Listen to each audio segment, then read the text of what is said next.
Remember that marriage is sweet. The more you hear negative things about marriage, the more fearful you will become to enter into marriage. Being single is not a bad thing, especially when you decide by yourself that you want to be single.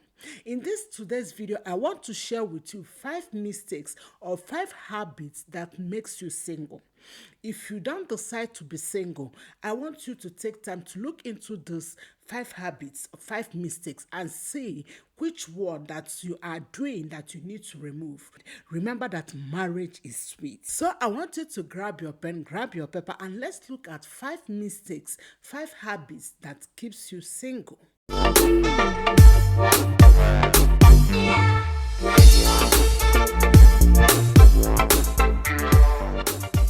First habit that makes you single, or the first mistake that keeps you single, is unrealistic expectation.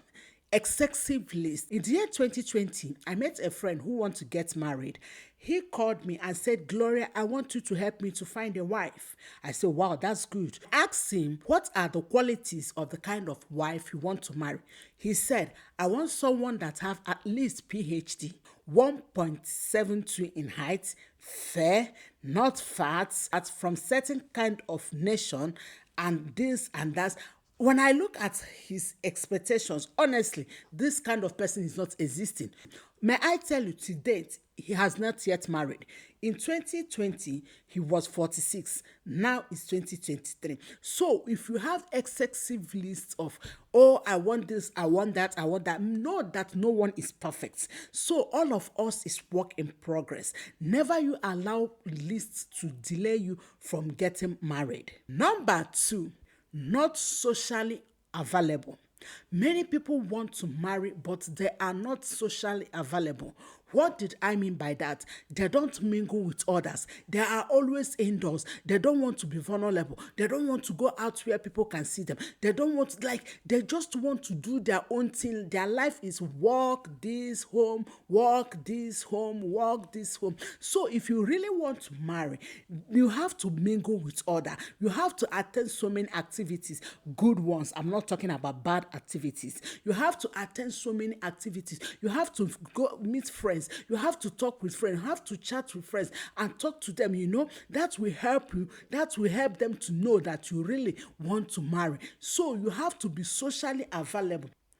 Number 3, carrying unresolved past trauma.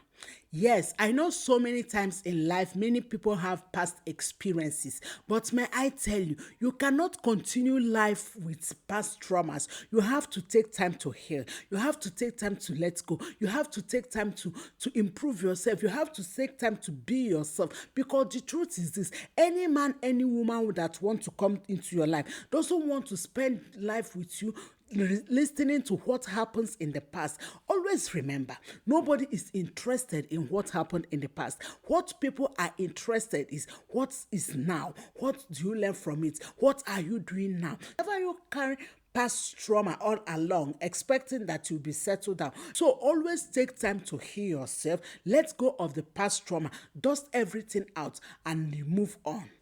Number 4, getting advice from people that their marriage is not working.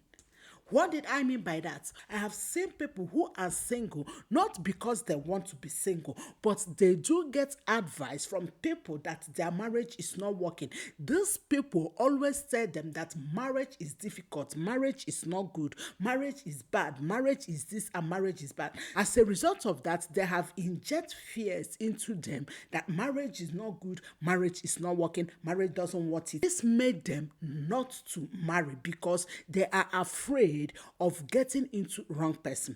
May I tell you, my dear, if you really want to marry, mingle with people who their marriage is working, people who have good marriage, because the truth is this, faith comes by hearing. The more you hear negative things about marriage, the more fearful you will become to enter into marriage. Last but not the least is closed heart. If you really want to settle down, you have to have open hearts. Open heart to allow people to come inside you.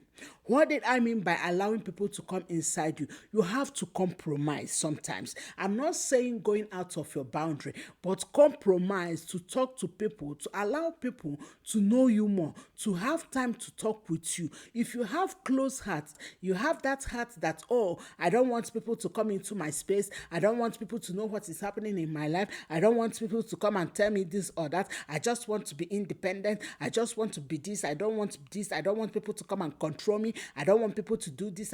Nobody will nobody will ask for your hand in marriage, or nobody will accept you as a man in marriage. So what you need to do is that you have to have open heart in order to welcome another person in your life.